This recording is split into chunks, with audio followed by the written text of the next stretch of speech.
This is deep dish, right? Yeah, well, let's get deep. So I'm going deep on both sides. Jeremy Williams, aka Chico. Man, full government. What's up? Welcome to the platform, man. How you doing? I'm great. It's a great day to be alive and finally on Deep Dish Conversations because, question for you, how long have we been talking about this? I don't know, maybe probably a year. How long you been doing this? I'm going into year number 3. Okay, so we've been talking about this for 3 years. You think so? It has not been 1 year that It's you've been doing 1 this. I'm year. like, man, we should do one. It's Just been 1 year. because, we should have good conversations. Yeah. Off top, so. So, okay, man, look. This for everybody to know. Like, you're an artist. You're a musician. Mm-hmm. But this won't be a music conversation. Just great. So, this won't be this is not what we do here. Like, we don't break down music. But music is a part of your life. It's a part of your identity. You poured a lot into it. You're from Nashville, East Nashville, unfortunately, East Nashville. Nah, I'm just playing. East Nashville. Just tell the folks before we really get into the meat of this conversation, like who Chico, Rashad, Jeremy, Williams, who are you? Just so we can set the foundation, and then we can pivot into the meat of the conversation. All right. Well, Shades coming off. That says everything about who I am as a person. Right. Listen right there. Now, man, I'm a kid that had like an adventurous childhood. I told my homegirl the other day I was gonna stop using words like unstable and things like that to describe my upbringing. It was adventurous. You know what I'm saying? You never knew what was gonna happen the next day or night or moment or whatever.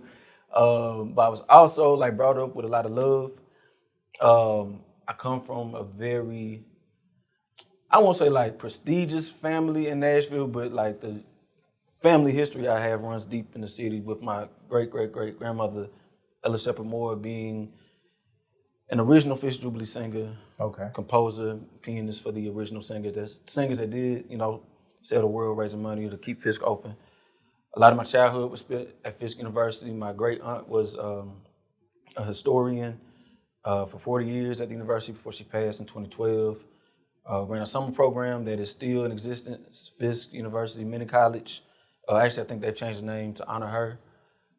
She worked in special collections, so she was in charge of like all the artifacts that are near and dear to Fisk University, including the Lincoln Bible, which President Obama used to be sworn in back in 2008. So she was responsible for like preparing that for him. Oh, wow. You know what I'm saying? So like a lot of rich Black history of Nashville is like in my blood. So that was a large part of my childhood. Like I said, then there was the adventurous side of the childhood. My mama always made sure I was in good schools. Like I never went to my zone school. So I went to Aiken. We was living in Belshire at the time. Went to Meigs, was living in Belshire and Madison, and Hume Fogg, and we was like Belshire and Luby Center on 11th. So never went to my zone school. Education was high priority, but I was always like, shit. At a very young age, I can tell you, my family realized Jeremy gonna do what Jeremy want to do. Right.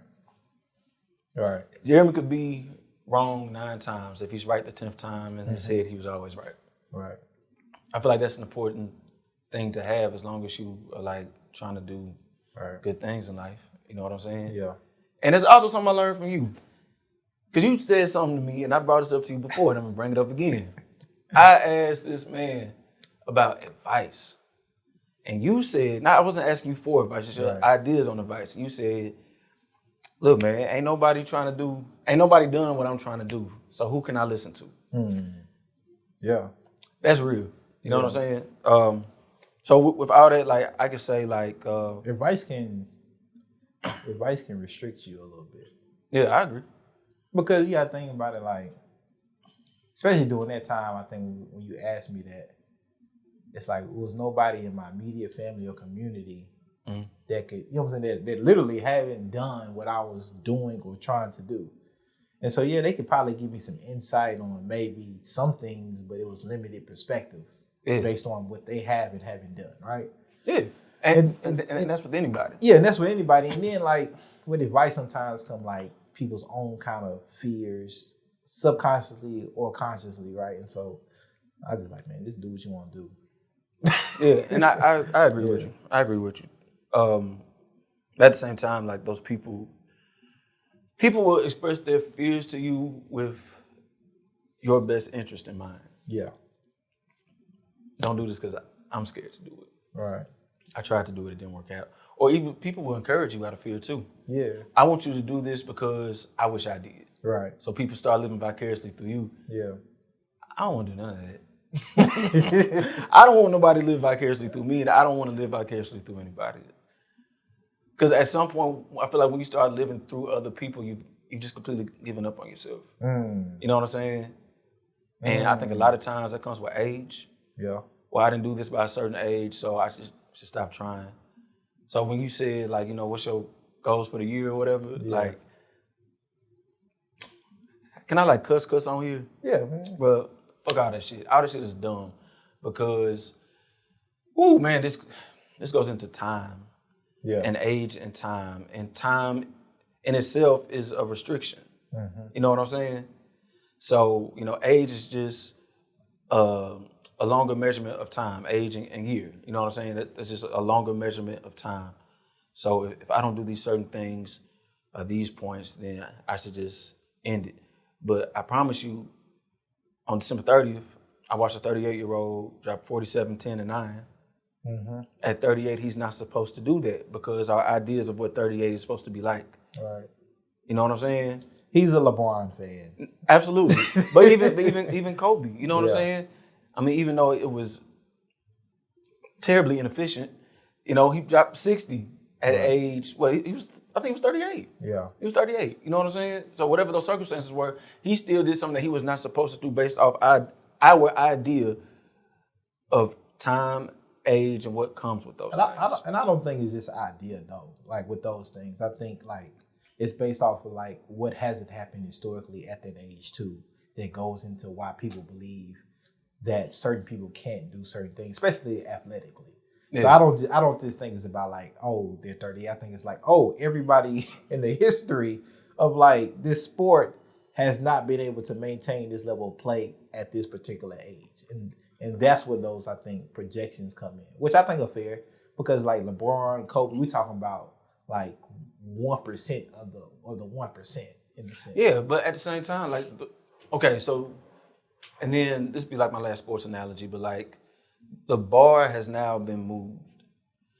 Nobody before age 38, you know what I'm saying? I think MJ did it too, MJ and LeBron.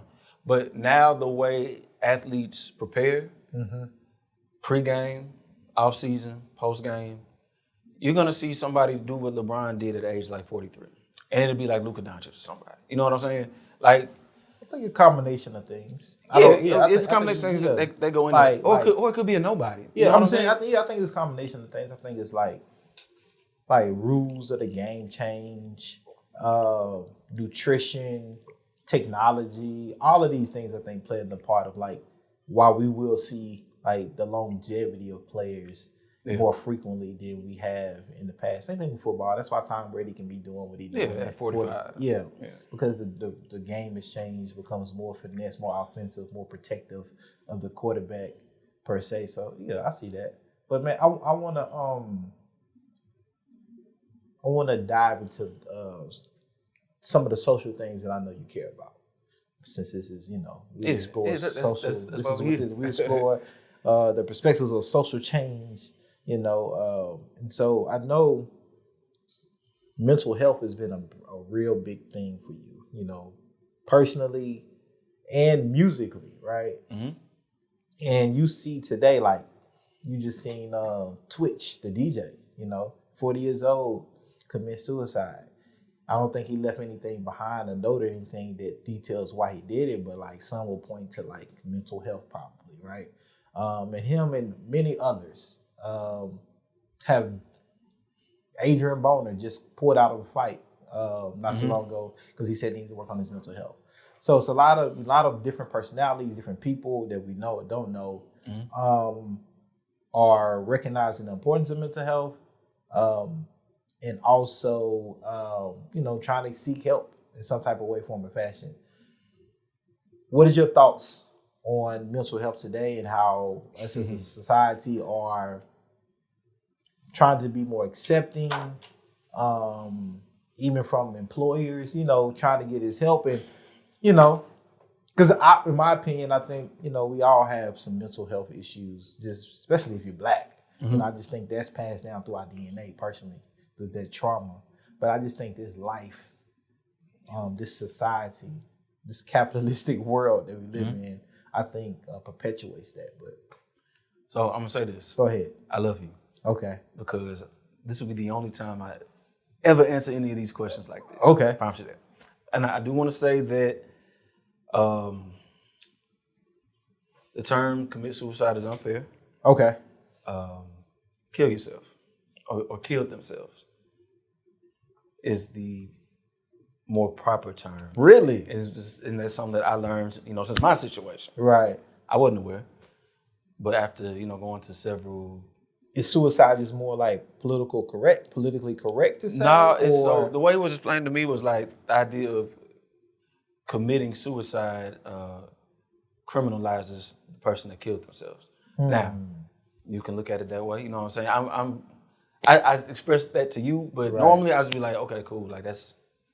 Right. They want to say commit suicide, okay, like I'm gonna let it slide. But we finna like really get deep into Yeah. the nitty gritty. This is new to me. Yeah.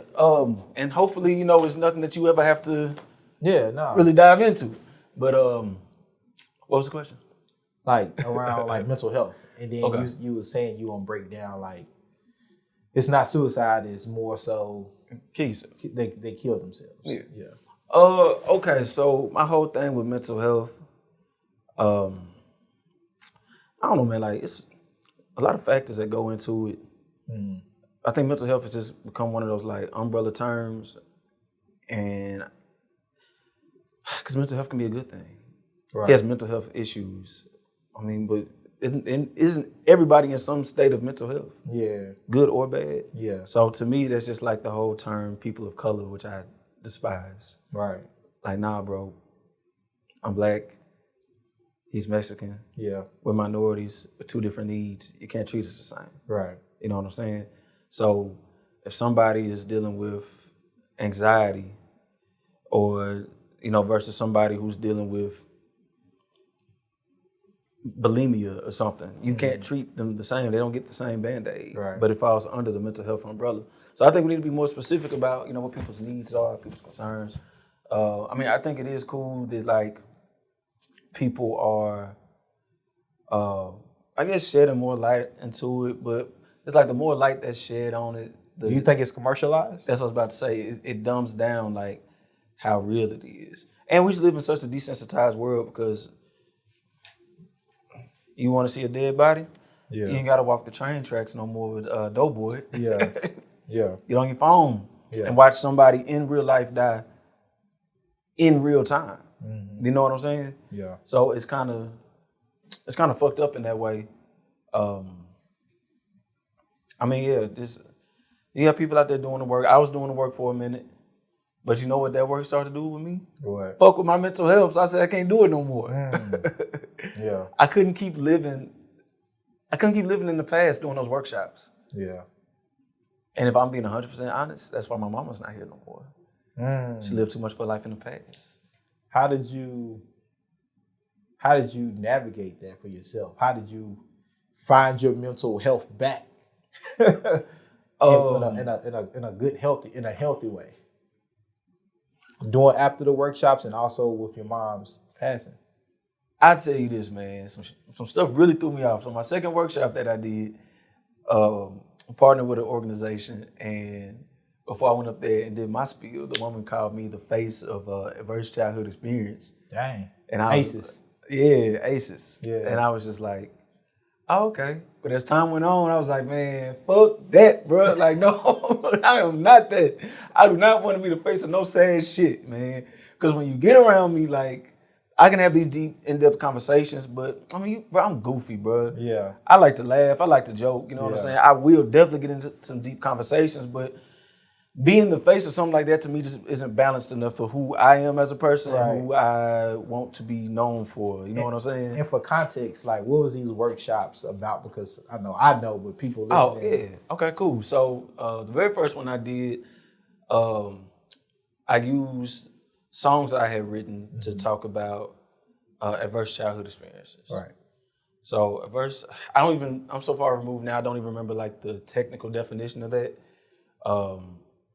You ain't got to break it all the way down. I just wanted people to understand that these workshops were based around your music, and you was using this music to talk about adverse childhood experiences. Okay, so the overall idea is that a lot of the music that we love, a lot of the artists that we love, all talk about like adverse childhood experiences they went to, whether they're talking about it specifically or the impact that it's had on them throughout the rest of their life. And ultimately the goal was to like change how we listen to music and how we view artists. You know what I'm saying? Yeah. So like the first workshop we broke down, or I just really just discussed like my music, but the second workshop that I did, we started to break down lyrics from like, you know, more popular rappers. And so it was like, okay, cool. Well, here's Cream by the Wu-Tang Clan. I'll give y'all the lyrics. You know what I'm saying? I've shared my story and discussed what adverse childhood experiences are. Let's see where we can find them in the lyrics. Right. You know what I'm saying? And I mean, to me, I was like, bro, that is a brilliant idea. It is. And it is. So if somebody starts doing it after they see this, I don't blame them. It's a great idea. Yeah. They should reach out to you for, you know, what you learned, what you would do, what you wouldn't do. Yeah, absolutely. Yeah. And I'm more than willing to. So I don't. What would you put your music category as far as genre wise? I don't know. Personally, Shit, I don't know.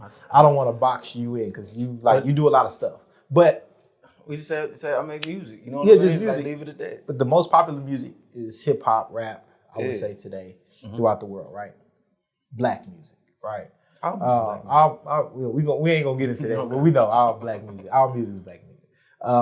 The hip hop, rap, however you want to coin it, is that anti-black music? Hip hop as a whole, no. Oh, hold on, wait. What you mean hip hop as a whole? Well, see, so like today, I'm talking about modern hip hop today, right now, at this current moment in time. Yeah, same answer. Okay. Because you gotta look at it. So we live in a world where the last 10 years, the most popular sound in rap has been trap or some derivative of trap. Okay. That's anti-black music. Okay. Cole ain't anti-black. Okay. Kendrick ain't anti-black. So it's an exception. You know, that. and that's what I said, not as a whole. Like, Okay. I mean, if you like peel back layers and stuff. Of like our the most genre popular music that's being played. Oh, it's definitely anti-black. Okay. Now, is that something? Okay. Let me say this for preference points. I don't believe that hip hop, rap, gangster music, trap music, I don't think that solely like affects criminal activity. Like if you remove hip hop and gangster music, all crime will stop. It was there before hip hop, gangster music, right? Yeah. However, we know that the music that is commercially played, popular in our clubs, right, are music that one promotes, glorifies criminal activity, drug selling, drug usage, harm, hurt, derogatory usage towards our women, all of these things, right? Should we continue to support that as consumers, as black people, if we believe it's anti-black? Or is it just, we just keep, we're going to keep playing it? Or do we hold artists socially responsible by not consuming their music and forcing their hand and say, hey, we're not going to continue to listen to this because X, Y, and Z is anti-black? Well, or do we care? Or do we really even care as a culture? Like we talk about it, but do we actually even care? I mean, I think that's a question you have to ask every individual. Okay. So I don't think there's an answer for a whole collective of people. Do I care? Yeah. Actually, no, I'm going to play devil's advocate for my own answer. Okay. the reason I think I say I care is because it's all we get now. And it's not only, and it's on the mainstream level, it's not only that that's all we get, but everybody does it with the same sound. Okay. Because I've been on this Cameron kick lately, man, going back listening to Dipset, they talking about selling drugs and stuff, but they did it in a way that was so unique, you know what I'm saying? And the music didn't sound, like the music itself didn't sound so dark and just like bass heavy, you know what I'm saying? Like Dipset, you know, Just Blaze hit you with those samples and those drum grooves, and it was just like, it was upbeat and it felt uplifting. But when you listen to it, like, yeah, they talking about some gangster stuff, you know what I'm saying? But at the same time, if I'm listening to the beat, you know what I'm saying, in 2002, well, in 2 minutes, I can hear Hot in Here by Nelly. Yeah. It's a party song. In 5 minutes, I can hear Excuse Me Miss by Jay-Z, Frontin' by Pharrell, something by Missy. You know, we just had like more of a variety. So now it's like mainstream, it's just like, we just getting beat over the head with it. So for me personally, like I have dialed back a whole lot. Like, if I find myself listening to a new rapper, I don't know how I found him. Okay. To be honest. I'm on rock and roll, country music, Kendrick Lamar, and whatever weirdness I can get into. Yeah. And it's mainly for like my spirit, because what's really bad is that the music ultimately dehumanizes us. You know what I'm saying? So, oh, well, such and such rapper died. Dang, R.I.P. Well, let me go make a cool TikTok about it. Right. And then go back to listening to the same violent field music. Yeah. And then 3 weeks later, next rapper dies. Right. Like when Big and Pac died, like it was like a big thing. Right. Rappers get killed all the time now. Right. And like it happens so frequently, and there's just more access to people in general. Because if it was, a lot of these rappers, if it was 95 and they was getting killed, we wouldn't know who they were. Right. You know what I'm saying? And so it's just like rapper, but because we have so much access, it's rapper after rapper after rapper after rapper.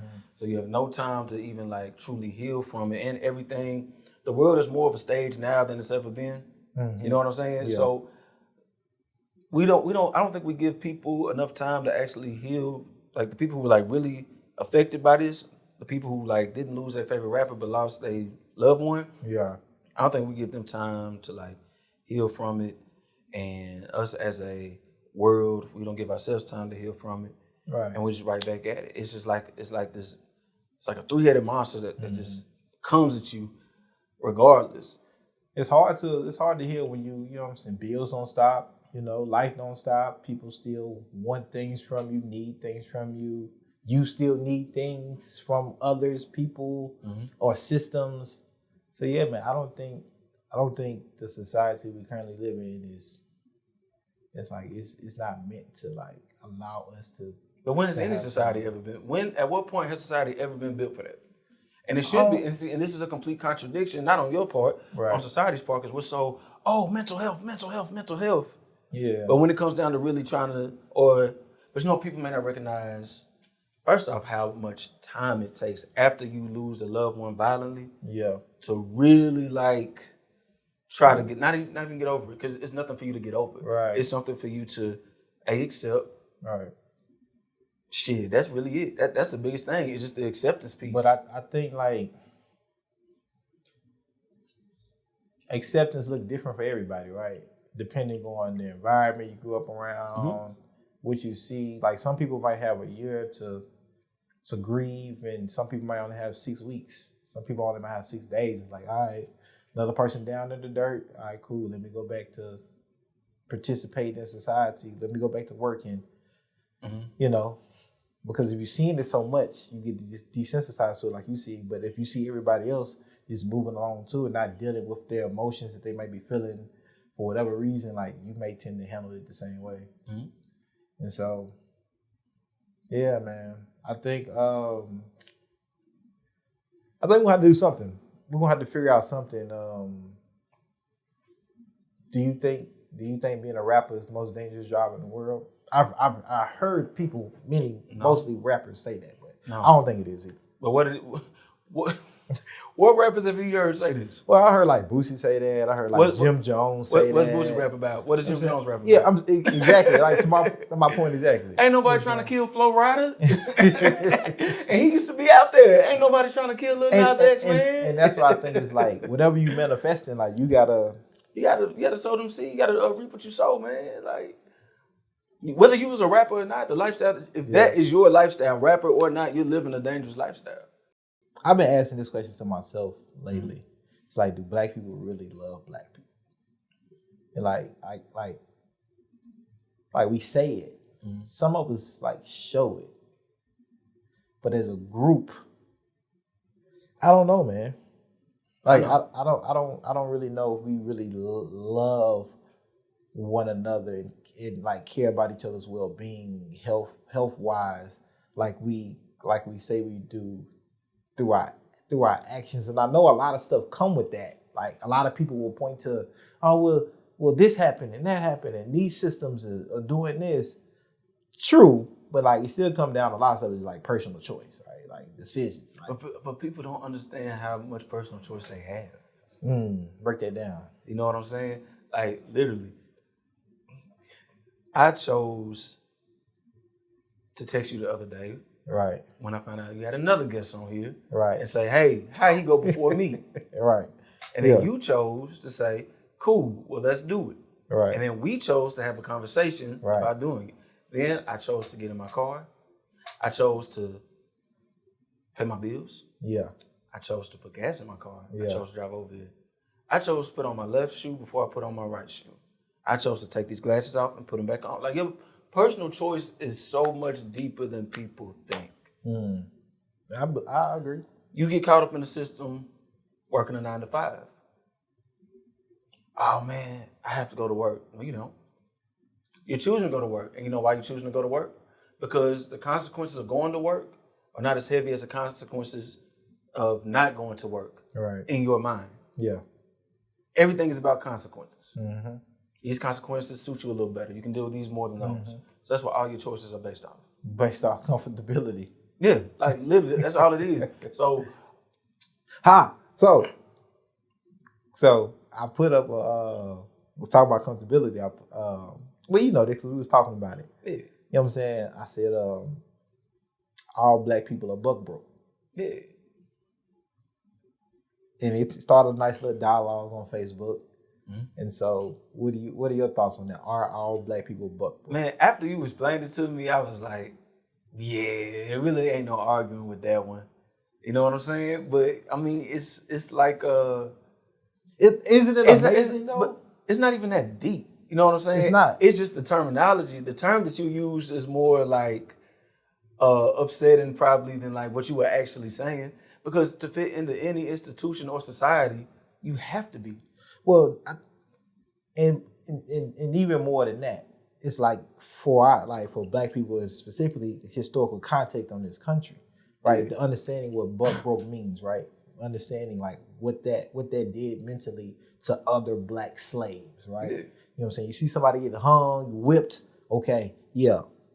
If he or she did it, just imagine what would happen to you. Right? Okay, I'm gonna stay in my lane, stay in my pocket, pick this cotton, do whatever you need me to do, master, right? Mm-hmm. And I think that it's just been passed down even currently to the modern day black American, right? Mm-hmm. Because it's like we can get shot, killed on camera in 4K, right? We can be harmed and physically, mentally, and emotionally, right? And everybody still like coexist peacefully, civilly, mm-hmm.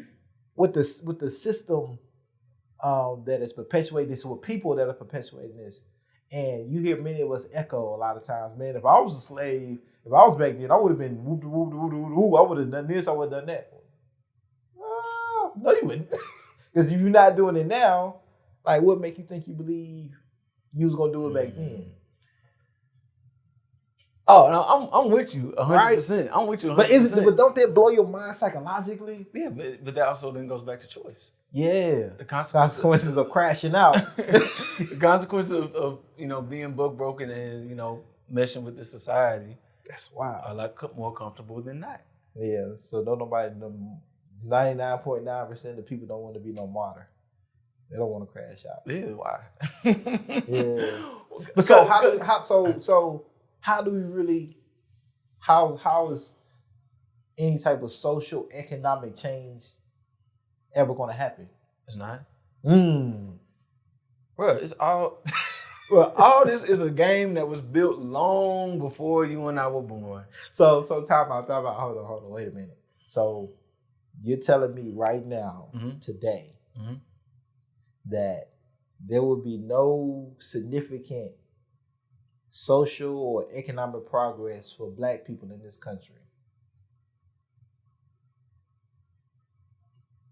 if we continue just doing the same thing that we've been doing, like voting and awareness. That's exactly what I'm saying. I do want to give a shout out to the whole Earn Your Leisure network. I think those guys are phenomenal. I think those guys are doing great work and really helping out a lot of people. They help me out. You know what I'm saying? Hopefully they shout out my platform too. Yeah. Y'all make sure Rashad, Troy, y'all shout out my boy Ron. But just like generally speaking, like as the people who don't make the rules of the game, right? Anytime there's any type of progress, the rules will be changed. Right. Therefore, what may look like progress right now, 20 years from now, may not look like anything. Well, I'm saying like that's just what happens, right? Progress is going to look different in every era, right? They're not spraying this down water hoses, right? But it's other tactics change over time, right? Right, and that's what I'm saying. Yeah. And so, is there a solution? No. If there is, I ain't looking for it. I ain't gonna lie, bro. I am like, and we've talked about this. Have we? I don't know what we talking about. I am like, say it. It is not my job to solve the world's problems. Okay. So you don't care about? I'm not saying I don't care. Okay. And I'm not saying I don't acknowledge. Okay. It's not your fight? No. It's not, bro. It's not. But I feel like a lot of people will get on here and say that it is, but ain't putting in the work. Right. I've watched you for the last 13 years of my life. Right. Put in the work. Yeah. This is your fight. Yeah. This ain't mine. I thought it was. I thought the mental health thing was my fight. Yeah. And that's no, it ain't. And I had to accept that too as an individual. Mm-hmm. That's like even though I wholeheartedly believe it's every Black person's social responsibility that lives in this country to fight that fight in their own way. Mm-hmm. Like, right, whatever that means in your own way. It could just be giving money, right? Mm-hmm. You don't educate. It can be it's many levels, right? But I had to realize like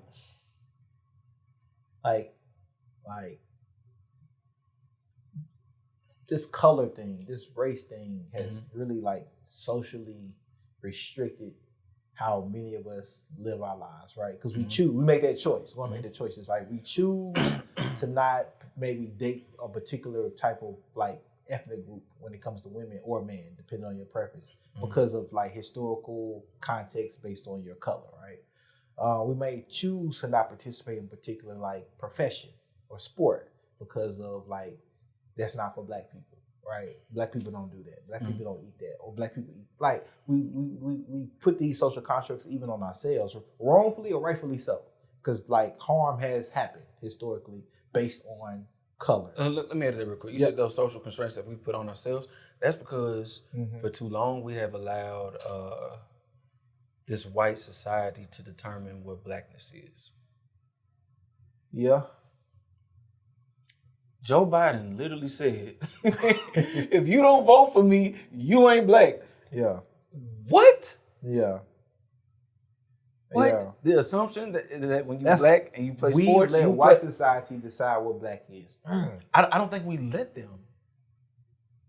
This is their society. And at some point, we just bought into it. Because once again, it's conditioning. We've been conditioned. So yeah, I mean, you're right. We did buy into it. But we didn't create it. You know what I'm saying? Right. Oh my God, boy, this run deep, man. Glass is coming back off. All right.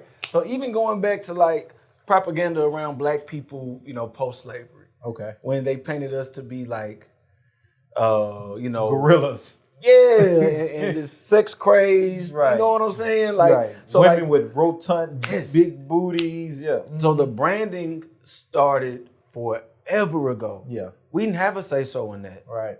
And the branding, just like everything else, has evolved. Right. And the branding is a little different. And it may not be as like,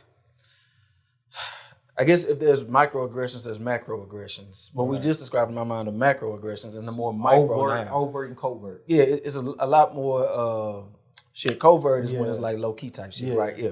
It's more covert now than it was. But at some point, I guess when it became more covert, like we kind of just bought into it. So that's why you see like, you know, Tiger Woods playing golf. Right. You think that as great as Tiger Woods is, you don't think that that pool of blackness is any deeper than Tiger Woods? But most of us have bought into the idea that black people don't play golf. Right. Because we were told that we play basketball. How you get out the hood? Rap, Right. play ball. Right. Yeah. You know what I'm saying? Yeah. It's so, this is why I say this ain't my fight, bro. Like, this is draining. I want Yeah. and that's why it's like that's why me personally, I'm not mad at anybody, but especially any black person that decides they just want to live their life how they want to live their life. Yeah. And don't care about what has happened historically. You know what I'm saying? And But you should be know. bonded by the social constructs. And I shouldn't even judge you. I shouldn't judge. If I see you, But you gonna judge. no, I try not to. I mean, personally, like it It's takes you. work. It takes work though. It takes work because I try not to, like, and again, because I hold it's just everybody's social responsibility, right? Me, every black person's social responsibility. I really feel that way, but at the Because same you're time, projecting onto everybody. yeah, because I'm projecting. But at the same time, I understand too that it's like this is a big world out here because I've been it, I've seen it, and it's like damn, like why can't I?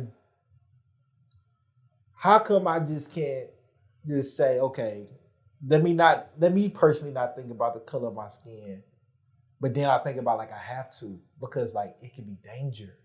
Yeah. You know what I'm saying? I can't like because it's like I think about certain things, other people are thinking about certain things of the color of my skin too, which make them treat me a certain way or not treat me a certain way. And that's why it's like, man, how like it's like it's a back and forth. It's like double dutch. It's like, damn, yeah, I would love to, you know, do this or do that, or be in these spaces, which I know I can, but like, is that safe for me? Yeah. So You know? I want to say there's a big difference between the person who just says, I want to live my life, and I do have like context of, Right. you know what I'm saying, how black people have been treated in this country. Right. Versus the person that says, I don't know anything about that. I just know I'm me. I went to Brentwood High School and my dad's a senator. Right. And I grew up around white people and this is the life I know. Right. All the other stuff don't apply to me. Right. It's like, nah, I play it. Like, it's you still gotta know. You gotta know what's up. Yeah. You know what I'm saying? You ain't gotta, you know, fight the good fight, but I don't know, bro. At the end of the day, like, because it gets so deep and it's such a... How do you live it? How do you balance it personally? Man. Since you know it's like, it's not your fight, but you acknowledge it, how do you balance it personally? I'm at the point now where I know black people get killed by police. Mm-hmm. And I want to mention this too, because I think we always talk about the physical harm, right? Because that's like that's more that hits harder. But I just want to make sure we acknowledge that it's like other various types of harm that people can go through that it's not physical. Oh yeah. But I get you though. I just wanted to say that just so people that's listening, like, they just know we're just not talking about physical harm, but that's the one that hits harder. Because that's the ones that I know what happens. I don't need to see it every day. Yeah. I don't need to talk about it every day. I know what happens. Yeah. I'm well aware. Mm-hmm. I know that like, did you ever listen to the 1619 podcast the New York Times did? It was really good. There was a story about the sharecropper, I'm sorry, he is not a sharecropper. My apologies, sir. He is a farmer in Louisiana, and his family been farming, raising, I'll say sugar cane. I don't remember what it was, but different crops. yeah, like so one year comes around, and he wasn't getting his money from the bank. Okay. Like he was getting his money late in the season to the point where like he couldn't even grow his crop. Right. And all the white farmers around him wasn't having this experience. So it kept happening. Come to find out, the bank had like forced his signature on some documents, pretty much stating that he didn't need the funds anymore. Wow. Ain't that crazy, bro? It is. And he was like, his family is known for being the best farmers in that community. Right. Yeah. Ain't that messed up? Yeah, it's messed up. You know what I'm saying? So yeah, yeah, it's messed up. So yeah. what I'm getting at is like, that's harm. yeah, I'm aware of that. But what I don't do is pour so much of my emotion into that that it just consumes every part of who I am. I can know these things without becoming these things. Yeah. You feel me? Like, I'm at the point where I want to wake up every day happy. Yeah. And truth be told, if I'm just filling my mind and my spirit with all the problems of the world and all the problems in our community that I already know exist, right. like, it's gonna change who I am as a person. Yeah. You feel me? Yeah. So that's my outlook. We do need people like you. I just know I ain't you. Right. And I am at peace with that. Yeah. You feel me? Like, yeah. And I'm at peace with knowing like others are not me too. Yeah. Because everybody has like their particular thing that they do, their lane, their gift, their light that they can put into the world. Absolutely. And you know what I want to be like put back into the world? Like, I mean, we can talk entertainment all day because entertainment is like the thing. Movies, TV, music. Right. I want entertainment that shows like black people being humans again. I think we talked about this. And I talked about how much I love Issa Rae because she has such a great balance of like human things and black things. Yeah. Because a lot of bro, if it's a black movie coming out, like there's a good chance that it's gonna be on some historic type stuff, or it'll be about like you know being woke and in tune with your blackness. Like Black Panther. Right? I don't know. The second one?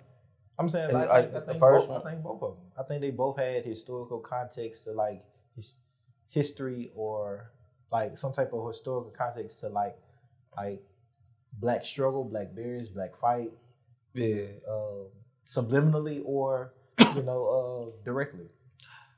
Yeah, okay, so yeah. Yeah. And that's just it just don't do it for me, bro. Like it don't do it for me. It doesn't. So I love how Issa tells his human stories with people that just happen to be black. Because at the end of the day, I mean, we're people too. Like, right. We're black people, but we're people, you know? Right. Like, we experience love in, a lot of the same ways others experience love. Yeah, there's like, cultural context and, certain things that add a little different spice to what we got versus what somebody else may have. At the end of the day, our love story is not different from your love story. Mm-hmm. You know what I'm saying? Yeah. So like, just like content that shows us being humans again. And music too, because I think a lot about music, bro. And that's why I just started listening to, I've always listened to other stuff, but stuff that just feels good and just tells like human stories. Because I can tell that same story that rock band told, but because I'm a black man, it would be coming from a black perspective. Right. You know what I'm saying? Yeah. It's just, man, forget it. I ain't even gonna say black and white perspective, bro. Your perspective is not, bro, we finna get deep. How much time we got? We got time. Your perspective is not solely based off the color of your skin. Your perspective is more so based off your environment, the people that you've chosen to be around you, and the type of information you choose to receive. It's a collective. It is a collective, but Are you saying like people? Do you saying that many of us lean too heavy on the perspective of using our skin color as a lens? Absolutely, bro. Okay. Where you grew up? North Nashville. Of Nashville. Mm-hmm. Could your perspective as a black person growing up in North Nashville be the same as a black person that grew up in Franklin, Tennessee? We have similarities, No. yes. But what are the main? And I don't mean poor Franklin. I mean like Ritzy Franklin. It like you're gonna have. I go this deep. You can grow up in the same side of town and have different black experiences based around like your environment, what your family pour into you, what your family don't pour into you, what you have access to, what you don't have access to, all of those things. Yeah. Exactly. Yeah, all those things. Yeah, for sure. To me, those play. I'm not even gonna say to me. I think even when I think about it objectively, those things have a way bigger part in like the type of person that you are. Yeah, for sure. But we lean so heavily on skin color. Right. You know what I'm saying? Yeah, but and that's why I promote and encourage people to explore, because the more you explore, I think the more you find out about social change and how it applies to you, and then that's how you can meet somebody that may be just as black or blacker for a shade color. Yeah, and you find out like, damn, like you don't care about the same things that I do, right? As a black person, right? Yeah. Like, damn, you don't care about white supremacy or policing or all these other things, right? Mm-hmm. But our skin color the same doesn't mean we're gonna have the same black experiences. But a simple-minded person, right, would say, well, shit, you ain't really black then. Right? You know what I'm saying? Like, because like and I have grace for those people personally, because I understand, like, okay, like you maybe haven't been in different environments enough in your city, out your state, out your country, to really formulate other conversations and be around other people that have different ideas and have other different shared experiences that you don't have to maybe come to this conclusion or realization that like, oh, like, like your blackness is not measured by how much struggle or pain you've been through. But we like to glorify that though, right? And a lot of that is through music, and we like a lot of it is because it's so mainstream, it's so accessible. We all listen to music, and it's a part of our culture. But everything in our culture is not intelligent. I would say, but, and I mean, to your point, like those are the aspects that we glorify the most. Yeah, and I don't know, like we associate blackness with like poverty. You know what I'm saying? And it's just like, well, I think that's where the line is drawn. Like if you didn't grow up with any type of like financial struggles and you black, are you really black? Yeah, bitch, I'm black. Like, what are you talking about? Like, that don't change nothing about this. But it's just like that's the oppressed people though, man. They talk about like we gotta put value to something, man. We put value. We our blackness is attached to things of value that are not even valuable sometimes. Not even valuable. But like that's what I think they're just coming from an oppressed group of people. Like we just gotta grab on to whatever we can figure out that creates this identity that we can be okay with. Yeah, well, we still haven't learned, and I'm not saying I want to be poor, but we still haven't learned that like money isn't the answer. Money isn't the answer, but it's hard to say that in a capitalistic society. Oh, I agree with you. Know what I'm saying? So it's like. Well, okay, so no, let me rewind it. Let me be more specific because you are 1,000% right. Money isn't the answer to everything. Money is the answer to your financial struggles. Absolutely. You know what I'm saying? Money can be the answer to a lot of stuff, I believe. Like what else? Like happiness. That ain't true. I believe it's true for some people. I think because I think a lot of people. That's what I'm saying. I think a lot of people, if they had more money than they have now, I think that would create a happier life for them. They'd be able to pay things off. They'd be able to take the trips they want to take. They'd be able to give things to people that they love, right? I agree. And so I think that will create a healthier and happier lifestyle for most people, I believe. Damn, we came around to this. The idea of happiness. Yeah. And what does that really mean? Because, Yeah. I'm at the point in my life where I'm like, man, my happiness should not come from anything external. Okay. Including money. Including money. Because Money. if that money's taken away from me and my Right. happiness is gone, then that money was a Band-Aid to my happiness. Right. You know what I'm saying? So Housing. yeah, like all that. Right. You know what I'm Okay. saying? All right. So Food. Everything. Okay. All right. So we was talking about damn, I know I text you this. Oh yeah, how happiness is such like the way I'm seeing it in society is such a relative thing. Okay. You know what I'm saying? Like, I'm happy if I have something that you don't have. Not I'm happy because I have something that I wanted. You know what I'm saying? Because if I'm a millionaire and I said, you know what? I like those Skechers. Yeah. Because they make me happy. People would look at me like I was crazy. But if I'm a millionaire and say, damn, I like those Skechers, but I ain't shitting on nobody with them, so let me go get these Balenciagas.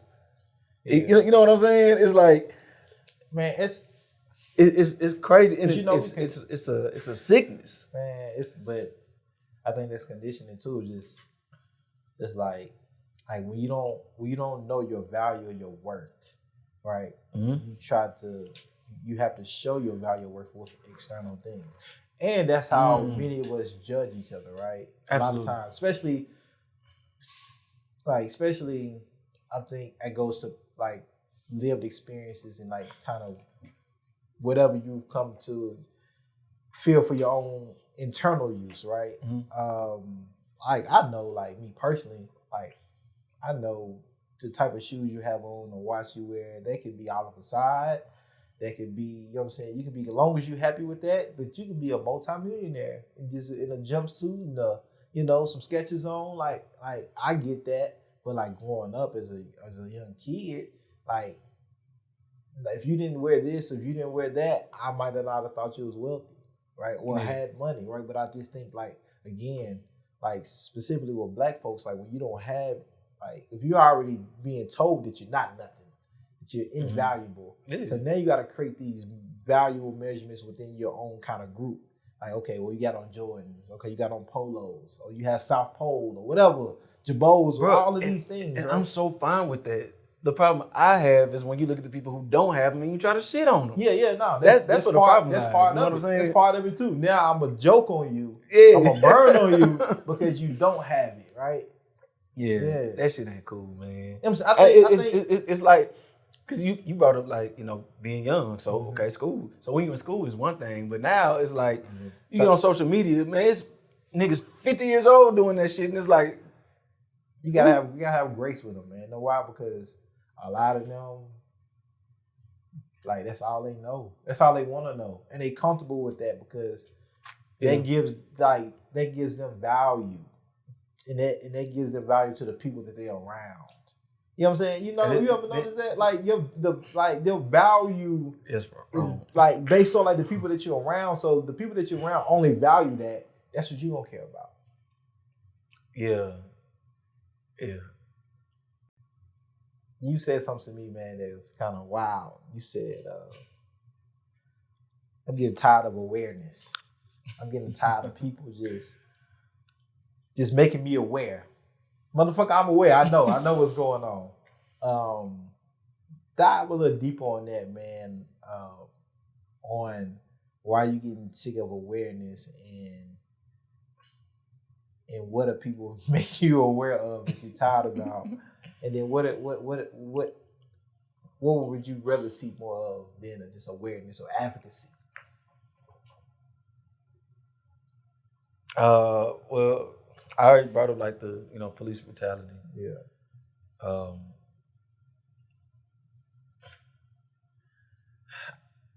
I'm tired of all awareness. I don't want to get specific. I don't want to. Right. But like because this is sensitive. I don't want to. This is where, for the most part, I don't care. Like I'm gonna say what I feel about things. But there are certain areas where I don't want to step on people's toes. Right. Because I'm not targeting any specific initiative. Right. But it's just the overall idea of awareness is like, bro, I go outside, I feel a raindrop. I know it's raining. Right. I don't need like text messages. Hell, I don't even need the other 30,000 raindrops that's about to fall on me. You don't need the meteorologist to tell you that. I know it's right. Well, no, the meteorologist told me. Okay, so the meteorologist tells me it's raining. I don't need to hear it 100 more times today. Right. Because he's going to tell me that I'm going to experience whatever he's saying. Right. You know what I'm saying? Yeah. And that's really just to dumb it down. But at the end of the day, awareness don't. So you saying awareness is like surface level, like around social issues, social justice issues, you just tired of awareness. yeah. But there's so much money around awareness. There's not money in action. You know what I'm saying? Yeah. Like you know what really pissed me off? The NBA. Let's talk about it. Let's talk about the NBA. Just and people know I love basketball. Love basketball. I'm not. He's I'm a not decent ball player, guys. decent. He has man. a terrible looking jump shot. Decent man. First of all, I'm like, we not even. I don't even have to speak on that because people gonna be like, "Ha, like this guy."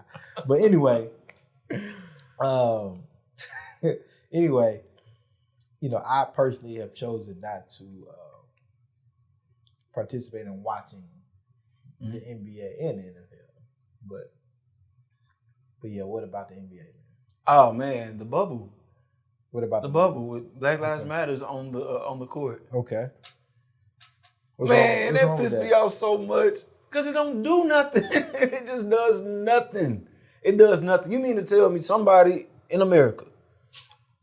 But they watch the NBA all over the world, so they ain't just in America. So go ahead. Okay, I'm focused on America. Okay. You mean to tell me somebody in America turned on ESPN in July of 2020 and for the first time heard or saw Black Lives Matter? Possibly. Possibly.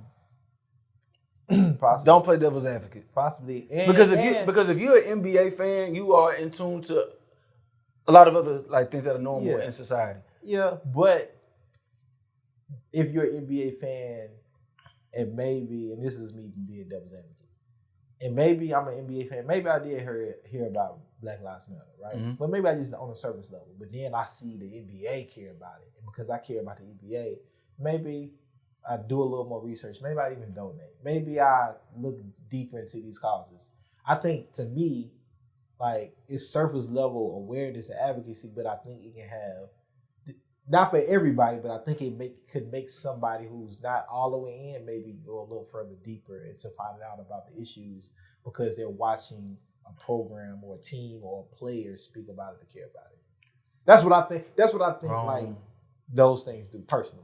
I agree with you. I don't think it does. Like, fuck, bro. I I know you're playing devil's advocate, man, but that shit is dumb. I don't think it's dumb. I don't think it's dumb because I think like whenever you can, I think it's commercialized for sure. Mm-hmm. But I think it can't hurt. That's the thing. Like it hurts more for them not to speak about it at all than for them to do something. So that's my thing. Like I'd rather them do it than don't do it. It doesn't hurt, but it don't help. I can't say that. I wouldn't say that. I'm saying it. I wouldn't say that. What is it helping? I don't know. You know what I'm saying? I don't. And maybe I don't know. But for me, just looking at it, I'm like, I mean, what is the fucking purpose of this, bro?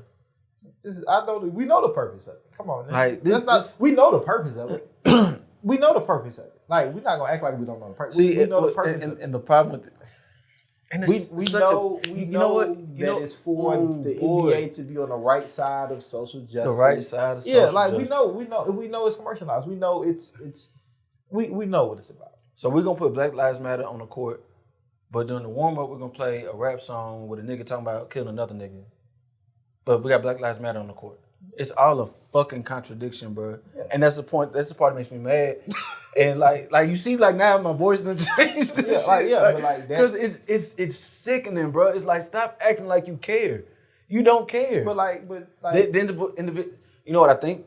I would have been like more fine with. First off, don't make all these dudes wear Black Lives Matter shirts. If you want to wear a Black Lives Matter shirt, wear it. NBA, don't get involved. Right. Let these individual players do it. If teams want to do it, let the teams decide. NBA, don't get involved. Mm. Because you know what? There may be a day we have to come around and say that something else matters that contradicts Black Lives Matter. So what if they push their hand hard enough and Blue Lives Matter was like, well, you gonna put Black Lives Matter, you gotta put Blue Lives Matter. And then All Lives Matter says, well, you got black and blue, put all. You know what I'm saying? Like the problem with the NBA is they try to serve everybody. You can't serve everybody. Kyrie Irving was so mistreated this year for no reason. No reason to us, but yeah. NBA should not have gotten involved with that. It's a Kyrie Irving problem. It shouldn't go any higher than the Brooklyn Nets. He's an NBA commodity, though. I understand that. That's why they got involved. But my argument is always going to be, Kyrie post link to a video. Okay. Like, somebody had to do some research and find out what the video was about. Somebody had to go watch it. You know what I'm saying? Right. Like, in order to figure out. But that whole thing is just contradictory of like how people use social media, because you telling me that everybody is sharing and posting things that are politically correct or historically correct. Yeah, bro. I'm saying that's my issue with it. Like, bro, there's literally. I'm not gonna say his name, but if you know, you know. But it was literally an NBA player who replied to a fan tweet telling him that the hollows are free. You literally had an NBA player threaten to shoot a fan, and nothing happens to him. And that is the contradiction. You know why nothing happens to him? Why? Because that's a part of the norm. That's a part of the cultural norm. Oh, he's young, black, listens to rap. You know what I'm saying? That's okay. Oh, yeah, we know. That's why, once again, layup line, not even just layup line, the whole NBA game is playing anti-black music. But we know it's okay. They've shown us, society has shown us it's okay to talk about harming black people. It's all right. That's fine. That's in bounds. But we talk about harming, or you talk about unvalidating another ethnic group for whatever reason, or what they call it now. I've seen black washing. I ain't heard that one. Black washing history. Yeah, that takes away from another ethnic group, right? Like, it's an issue. It's a problem. Like, you just know the black washing thing was just talked about not too long ago. This is when I first heard it. About the Kevin Hart situation in Egypt. And he said Egyptians are black? That's what he said? No, he's supporting Black Sands. They're a black comic book group. And they depict, like, this based out of Egypt, right? And they depict the characters as looking like me and you. Because historically, you talking about ancient Egypt. But it's the same characters, like Black Superman, Black, like... Like, no, these are original characters okay. that they create. These are original, like, ancient, like, Egyptian characters that they're creating, right? But Kevin Hart got slack from Egyptians because he's performing there, but because he's supporting that and, being, like, saying, hey, historically, like, we talking about Kemet, they look like me and you. Like, you talking about Egypt, that's a different type of generation of, like, era of people, all right, or whatever, right? But yeah, man, so, like, that blackwashing thing, like, is people are getting offended that, we calling black things that are historically black, because we feel like we're taking away from their identity or history or whatever, man. But yeah, blackwashing.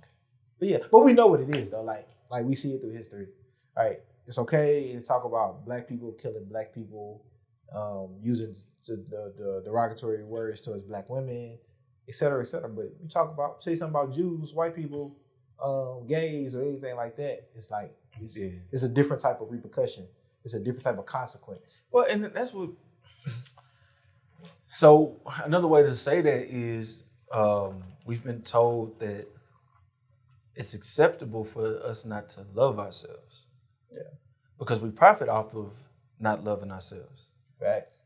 Yeah. Yeah. Yeah. I feel profound today. I'm gonna watch this shit and be like, nigga, you ain't say shit at all over it. You smart. But no, man, I think we like.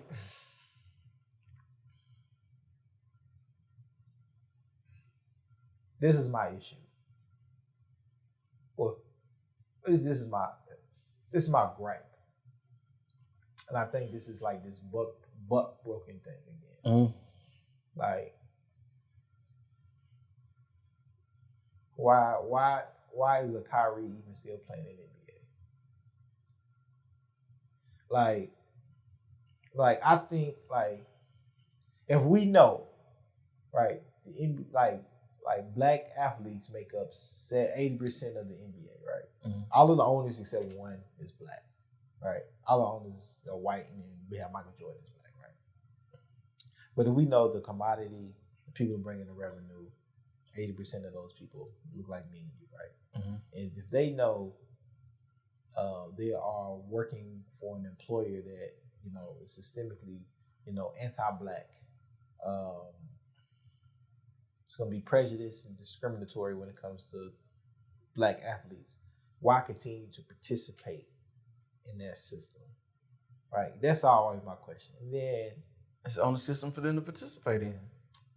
For us to participate in, right, because it goes deeper than sports. But it go deeper than sports. But then it's like, what is that? When we gonna be able to break that mental chain, right? Like, it'll be like, man, let me just step away from this. You know what I'm saying? And that's like when you talk about action, right? Like we all know. I think I ain't gonna say we all. There's a lot of actions that we all can take. They're just not convenient, right? Like if we know black boys are not served well in public schools, why do we keep sending black boys to public schools?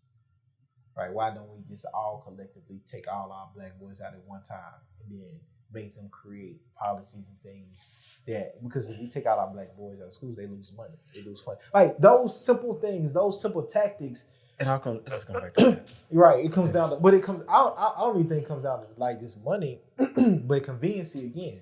Because now if I take out my black son out of schools, or you know, I leave the NBA or whatever it may be, or the NFL, or leave my job, now it's like what do I do? Like I gotta like self teach, or you know, how do I make other revenue? Like these Derek Grace. like I don't understand. Like I don't. It's really like unfathomable. Like the unwillingness to be uncomfortable, right? Like it's wild. Like that's our biggest fear, is to be not comfortable and not convenient. Yeah. Right? It's like, damn, my ancestors was like literally slaves and inconvenienced and uncomfortable every day, and they survived. For us to get to this point and be like, I think fear of losing the comfortability. Well, I think it's unfair to compare the two. Okay, why is that? I mean, it's literally. I'm saying like literally, how could you compare the two? Like when I say they were slaves, right? We're descendants of slaves, right? Right, and they went through all of that, survived, right? Right, fought back. Some people ran away, Underground Railroad, all that, fought back, right? Survived. And we get to this point today, right? And we're not getting whipped. We're not getting like physically harmed like they were on a daily basis, right? As a group. We're not shackled. We're not getting sold. And we have way more freedom than they have, right? Not to say that we're free, but we have freedoms. And we still won't we still won't fight back. They fought back like under those conditions, knowing that like death was it could be the result. We won't even fight back, and maybe our result is you lose your job. Well, I don't want to say, you know what I'm saying? I don't want to say they crazy. Fought back, making it sound like all of them fought back. Right. But I think more people fought back than they let us know. I mean, I would think so. Yeah. More, yeah. And I feel you. One of the reasons I don't want to compare the two is because I'm not comparing them like that, but I'm just comparing them in a way of like they fought in those conditions, and we're not doing anything in these conditions. Then what are you doing? Then why are we in this deep dish conversation? When I say as a group, I'm talking about as a group, not like as individuals. But you can't tell me that the entire group fought back. But I'm not saying. I'm not saying the entire group of those people fought back, but there was under certain different conditions too. It's different to me personally. If I'm seeing somebody get hung and whipped every day, right, and I might even be getting whipped, like like I might be less motivated to fight back. You know what I'm saying? You know, I might have to might think about that decision even more, right? Than to be living like we're living comfortable now, and like we're scared to even call out the microaggressions or the discrimination or racism at our job. I'm saying it just to me. I mean, but it's just crazy. It's just psychologically like it's mind blowing. The police shootings, that's the lynchings. But at the same time, like we have no idea as to how those conditions work. We can only imagine. Yeah. And we have some idea. We got some idea. It's documented. We got some idea. We got some idea. You get such a small idea of it by reading about it or watching a reenactment or watching a movie. Well, no, they got there's people's journals. Like we have I know, like but people. but it's still such a small idea.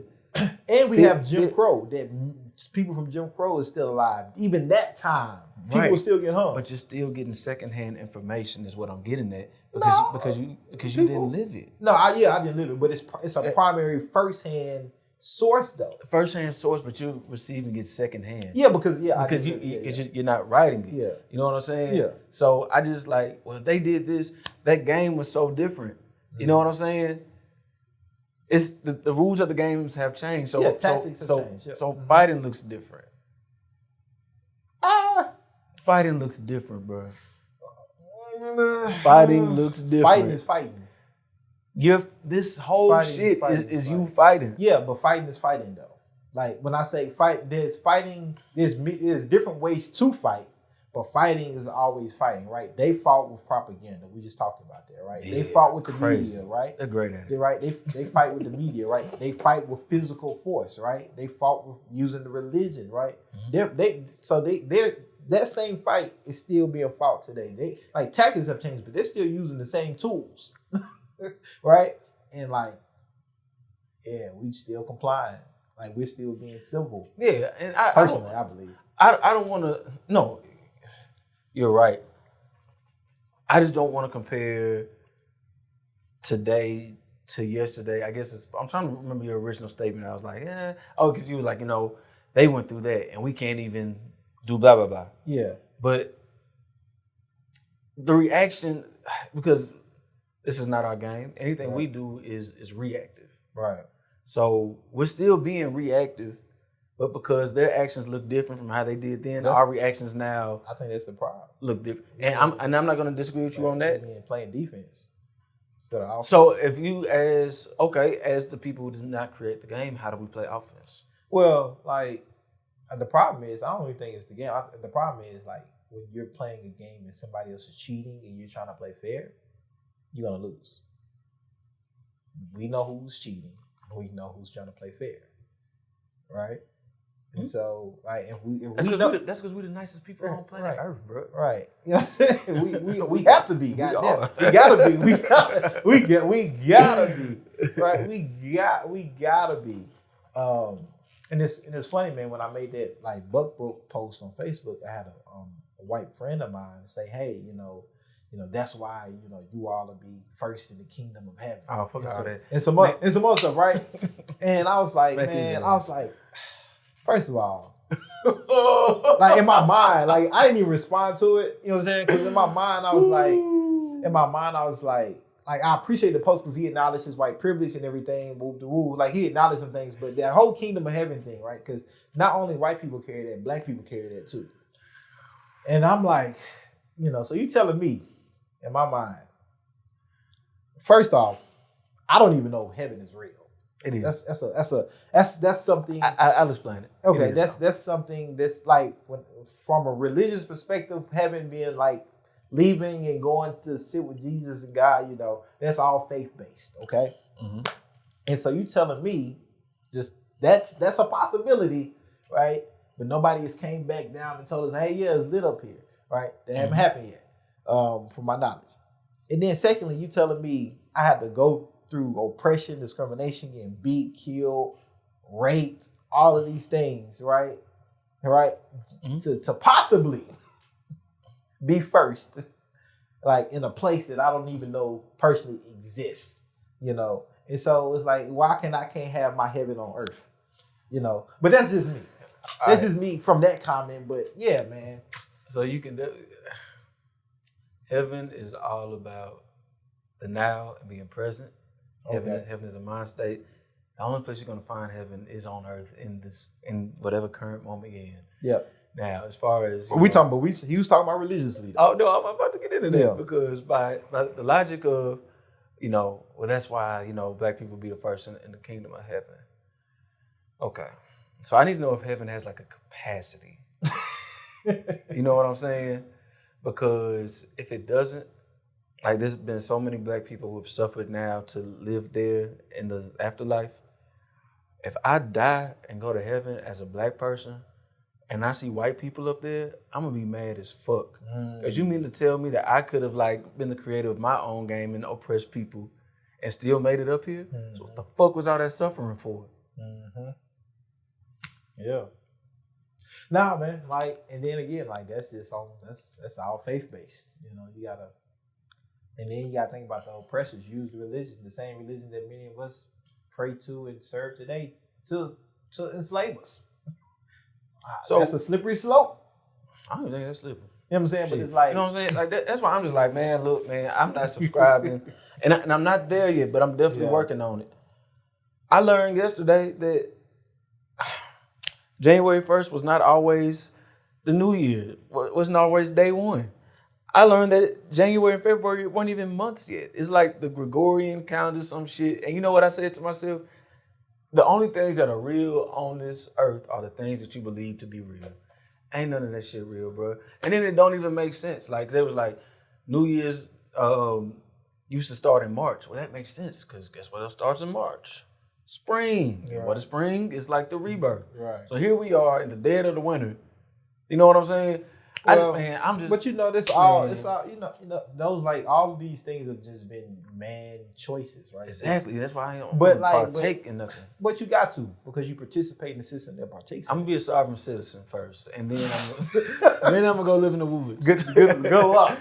I've met a few sovereign citizens in my life. Some of them are good luck. assholes, and some of them are cool. Good luck with that. Good luck with that. Because we can all stop participating any moment we want to, but you like choices. And which consequences, outweigh the other. I can be evicted and just, live on the street rent free.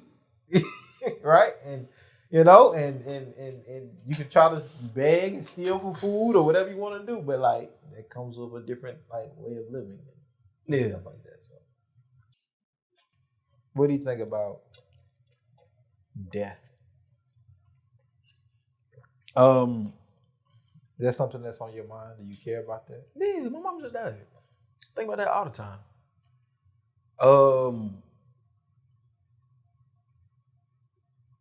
I'm starting to think that it ain't real. I mean, if we're made of energy is neither created nor destroyed. It can only be transferred. Our physical bodies leave us. Oh, we leave our physical bodies when our physical life is over. And know what's funny to me when you just said that? What? Where did that come from? Who came up with this idea of like? So I mean, because hold on, let me finish. Yeah. But I wonder where did it come from? Like, we leave our physical bodies and then all of our other stuff goes somewhere. Like why do we believe that? Like, what? It just hit me. Like, what if we just an experiment and nothing happens? Like, what? And that shit's even cooler. You know what I'm saying? But it's amazing how the human mind creates these things. Because humans need reason for things. You know what I'm saying? Like, why? And I'm like that. Why does this happen? Like, it's just amazing to me. It just came to me why you and then it goes to the idea of religion. I need you to obey everything I say. All right. Because when you leave here, there could be a reward or there could be a punishment. All right. But listen to me. I know how to get you both. Which one would you want to go to? But, excuse me. Yeah, man, I'm just starting to think that, first off, it shouldn't be that scary. We're scared to die. I'm still scared to die. I shouldn't be. I just want to. Why am I scared? It's because it's the unknown. I just think we need to prepare to die. because we know we're gonna die. When I say preparation, Like for those, like our children, our yeah, loved like ones and wills and insurance. Yeah. I think like me. No, I don't have a will, but I have like life insurance, right? Mm-hmm. So I know like when I die, like my fiance and my son, like they get a certain lot. They're gonna get a certain allotment of money, right? And I feel comfortable when I go out and drive at night and other places. 'Cause anything can happen, but it makes me feel more comfortable dying knowing that like I won't need to go fund me. And like they're gonna be kind of pretty much set for a good period of time, Mm-hmm. and like it came after my death, but hey, like that's why I'm comfortable with death personally. Oh, like me saying I'm scared to die is just everything to do with like, then I don't know what happens next. Yeah, But one theory is that you die, you come back, and you don't have like full memory of your previous life. So it's this book called The Egg. I don't even know if I want to call it a book. It's more of a story. It's pretty much the theory is you die, come back, live a good life, die, come back, live a good life, and you do that cycle until like you've reached God status, and at some point you die and you just become a god. I said, damn, that sounds pretty cool. imaginations are amazing. I mean, shit, it might be true, it might not. I'm saying, but You know like, what I'm saying? at At the end of the day, that's just it is. I don't think it's anything to be scared of.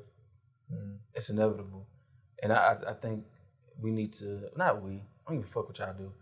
I need to change my outlook on it. All right. You know what I'm saying?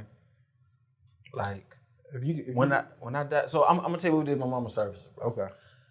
We did not want to have like a funeral. Okay. So first off, I made like a little montage videos of my mama and stuff, and I had a Frank Ocean song playing in the back. It was some cool shit. Had some people talk. Me and my sister spoke, and there was a video of my mama doing a bunny hop. Okay. So you know what we did? This was in a big church. We had about 400 people there, bro. I had the sound man in the church. I gave him a version of the bunny hop that had none of the cussing. It just looped it. I'm so glad I got my own. Put the video of my mama doing it, and what me and my sisters do, bunny hop with my mama. To end it, my mama's favorite artist was Luther Vandross. Okay. Her favorite song was Dance with My Father. It's like, man, that song kind of down. So we ended our services playing Never Too Much by Luther Vandross. Okay. We went out with a celebration. You know what I'm saying? Right. Like, don't know how happy she would have been about all that because she was just such a low-key type person. But I know when I go, yeah, y'all niggas better be partying, bro. Okay. Don't be crying. All right. Because you going to die too. I feel that. Nah, I feel that. New Orleans, they seem like they do it right down there. It's a celebration. It's a celebration of life. Mm-hmm. You know what I'm saying? And I mean, don't get me wrong. Like the grief cycle is a bitch, and I'm doing pretty good. I'm doing pretty good. But shit, you may have a day where you get pulled all the way back down. Right. So that part is no fun. What your loved ones go through after. But I think with every close person that I lose, like I'll have better and better understanding as to how I want to view this. Right. So yeah. Man, this was a prolific conversation, man.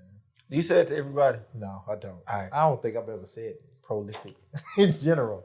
However, I still want to leave you with the last word, man.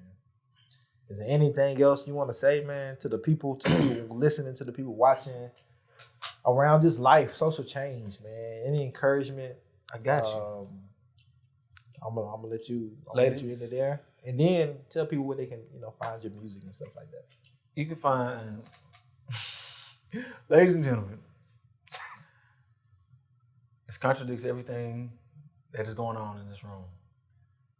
But the world's problems don't have to be your problems. I think you'll be better suited if you learn what makes you happy and just lean more into it. Now, if trying to solve the world's problems makes you happy, go out of the way. That's my only goal every day, just wake up happy. I just want to have fun every day. That's it. A lot of things make me happy. I need to do all those things. At least one of them every day. Okay. As far as me, you can follow me on TikTok at Waffle House Johnny. I'm sorry, at Chico Rashad. Sorry, Blue. Instagram at Chico Rashad. Spotify, Apple, Tidal, YouTube, Chico Rashad. It's a lot of things that go on in my head. I'm looking at the camera too. I'm speaking directly to the people. I'm at the point as a creator that the things that have been in my head for a long time are finally coming out, and they are finally starting to sound really good. And I'm excited to share that shit with y'all, man. Y'all may fuck with it, y'all may not. Like, the happiness on my end is already secured, and anything that comes after this point is just icing on the cake. So, y'all take it easy. Keep tuning in to Deep Dish Conversations. Make sure y'all follow them. Y'all see Jerome out, say what's up. But be careful in the way you approach them. And you can cut that out. I don't know what this man talking about. We leaving it in there. We leaving it in there. You should be careful how you approach anybody in general. But man, look, I appreciate you, dog. Keep doing your thing, man. Can't wait to have you back. And after 1 year, you finally made Deep This Conversation. It wasn't no 3 years, man. I don't believe it. Man, I don't believe it. It's been 1, man. I'm trying to tell you. I guess shit, man. All right. I appreciate it. Thank you, man. I appreciate you.